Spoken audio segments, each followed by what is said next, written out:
we're going to transition into our top 5 this week. And this week, it is top 5 favorite screenwriters. This was very interesting. And you may not even know who some of these people are because screenwriters don't necessarily get all the credit that they deserve. Facts. Let's be honest about it, even though they literally spawned the idea. And yet, oddly enough, you will know the projects. Yeah. Right? Because, exactly. I mean, that's how it works. I mean, literally all of these screenwriters have made like cult classics, tent poles. Like, it's one of those things. So, yeah, I mean, it's very interesting. And hopefully, after you hear our list, you will go back and watch other films that these people have written. That would be absolutely amazing. Sure.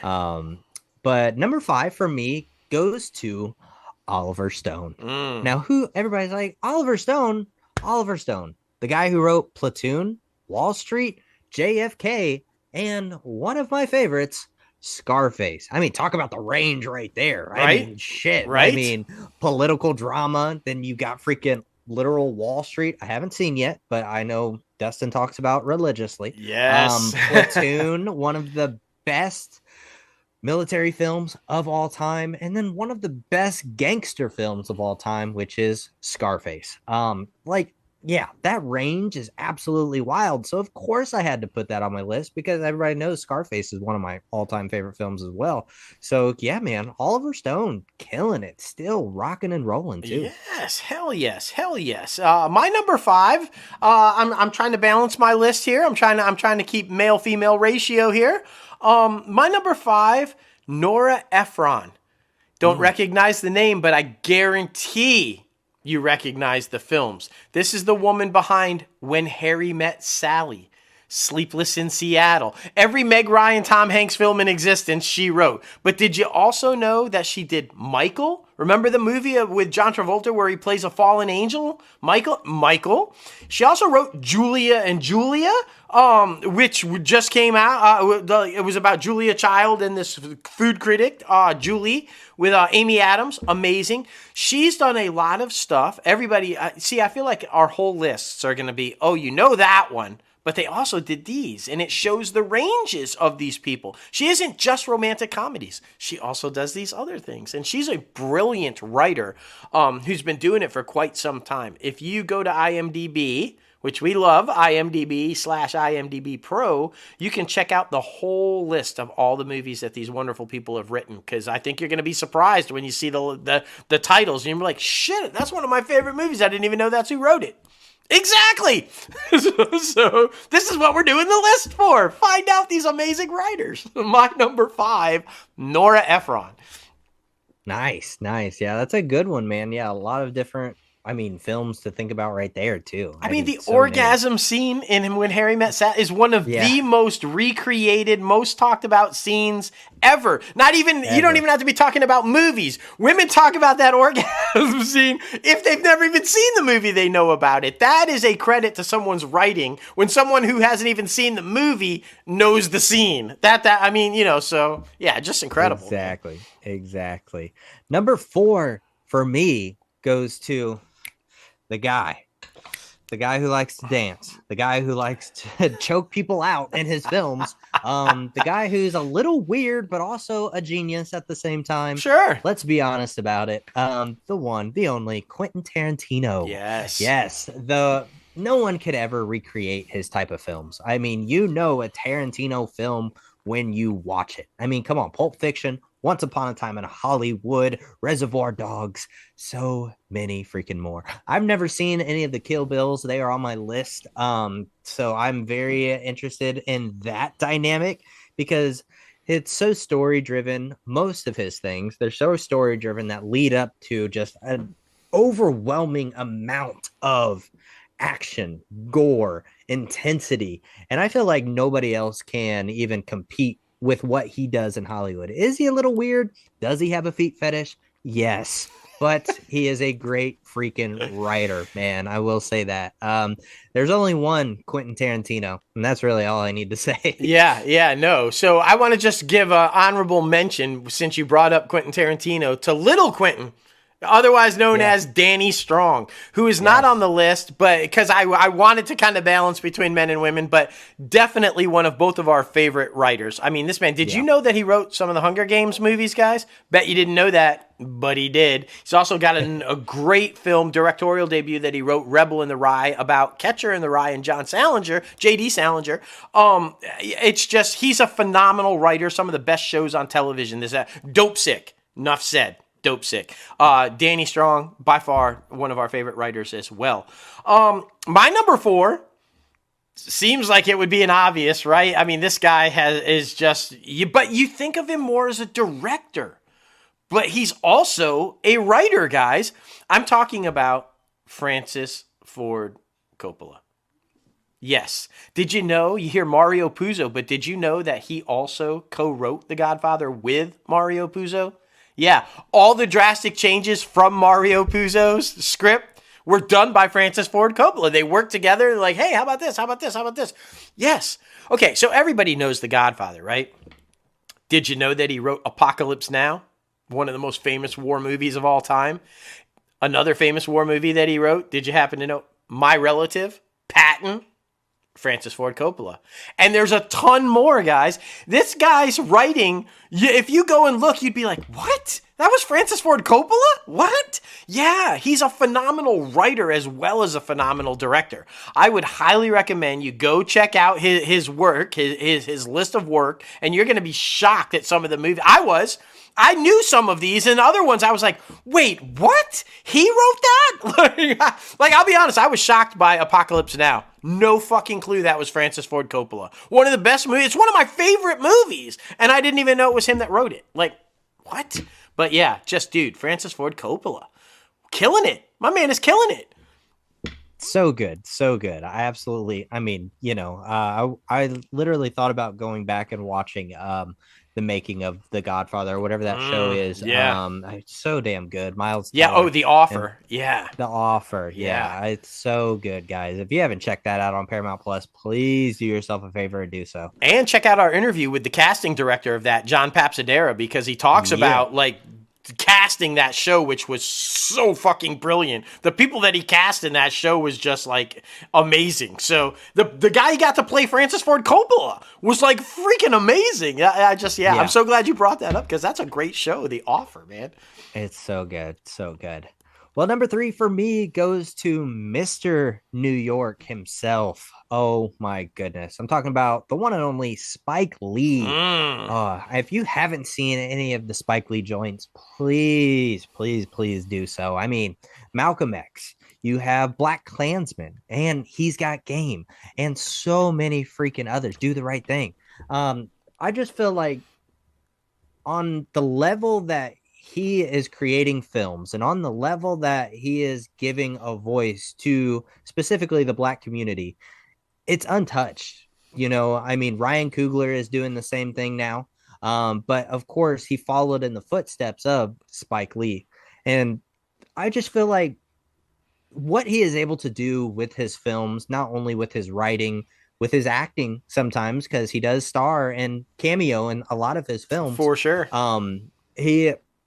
It's absolutely amazing because he is an original storyteller. You will never see or hear about Spike Lee creating a reboot, a revision, or any of that shit. And that's why I hold him at such a high regard, because I have so much respect for somebody who continues to put out these type of projects and this type of work that comes from his own mind and inspired by other people that are in his life or who have been in his life past. But yeah, man, I mean, Spike Lee films are completely different. It's kind of like Tarantino in that regard. You can always tell when it's a Spike Lee joint. Oh, for sure. I mean, had to put it on the list. Number 3 for me, Spike Lee. Yeah, and I'm right there with you. In fact, I'd put money on it that Ryan Coogler would tell you that Spike Lee wholeheartedly is the reason he is a filmmaker and able to do what he does. And I mean, I have no doubt that's the case. He's inspired so many young African-American men and women to like become creators and become, you can get this done. You can, just a brilliant choice right there. Brilliant choice. My number 3 is a pair of brothers that you might be familiar with, but what I want to do is try to get away from what the only thing that everybody always brings them up for, which is the Dark Knight trilogy.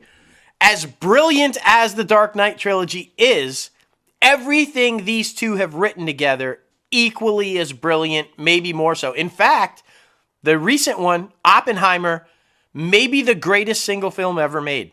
Maybe. It's up there. It's in the conversation. It has to be in the conversation. I'm, of course, talking about Christopher and Jonathan Nolan. Oppenheimer, Inception, The Prestige, Dunkirk. Like, all these, like, just incredible movies that Memento, that these two guys have written together. They're intelligent. They're thought-provoking. They make you question what you're watching. They're like, those are kind of the filmmakers that I love. They are true filmmakers, true writers. They love dialogue. They love making you go, wait, what?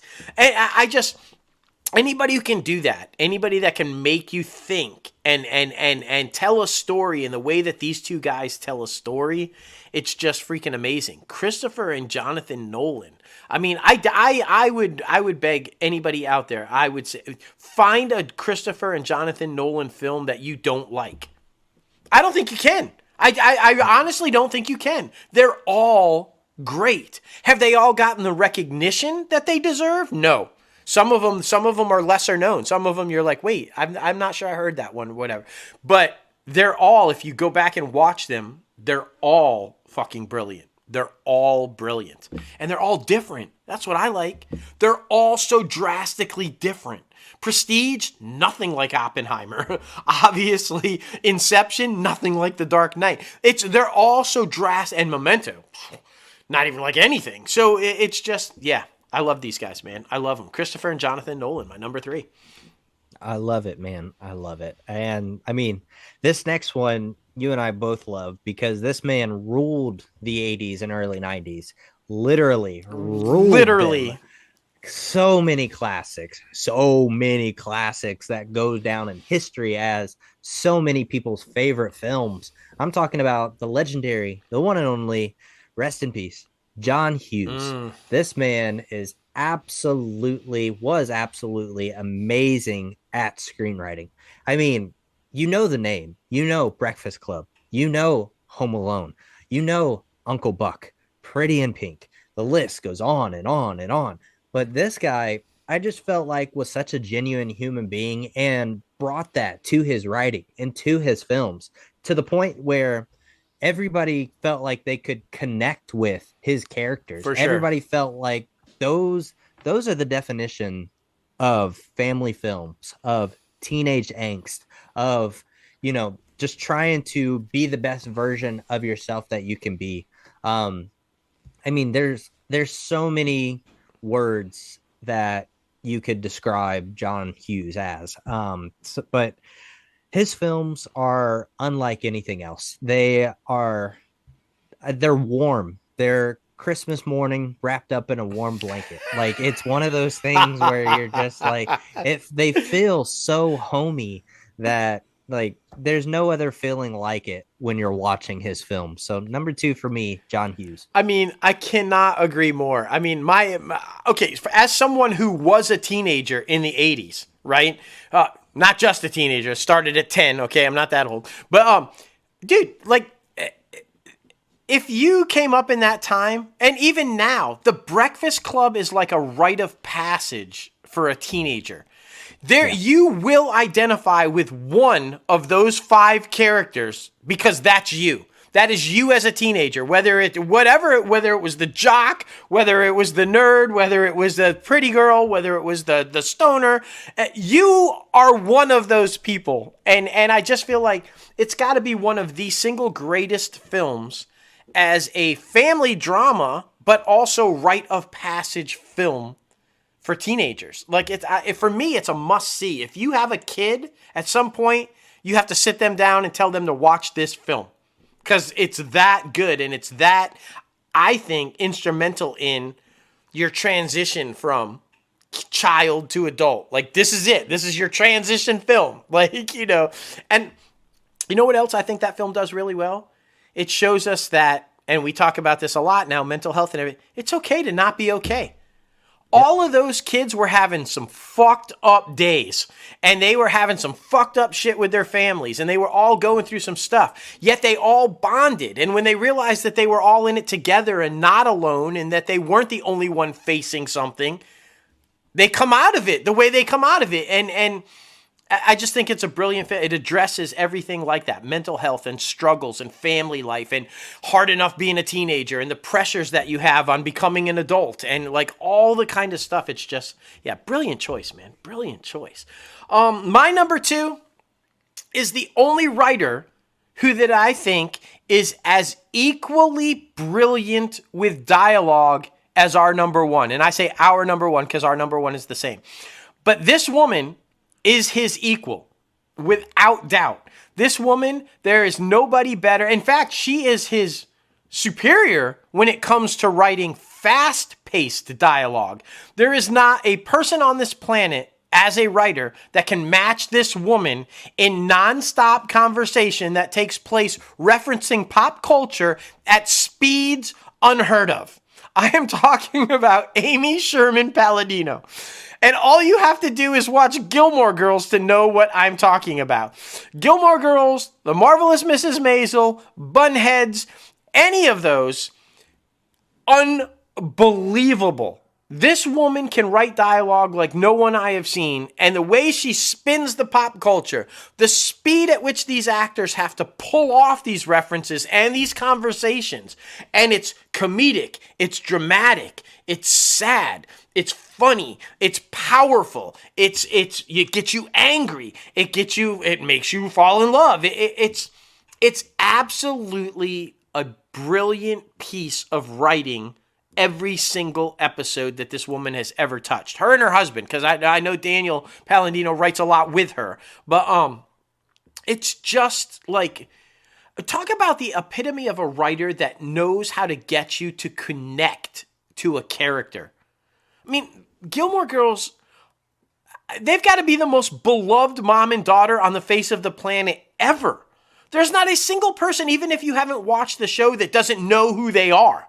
Like, it's one of those things. It's like, again, it's one of those, you are somebody in that show. You're a Luke, you know, you're a Jess, you're a Logan, you're a Rory, you're a Lorelai, you're Emily, you're Richard. You're somebody in that show that you can connect with. And it is the most eclectic, odd group of people, but they're all amazing.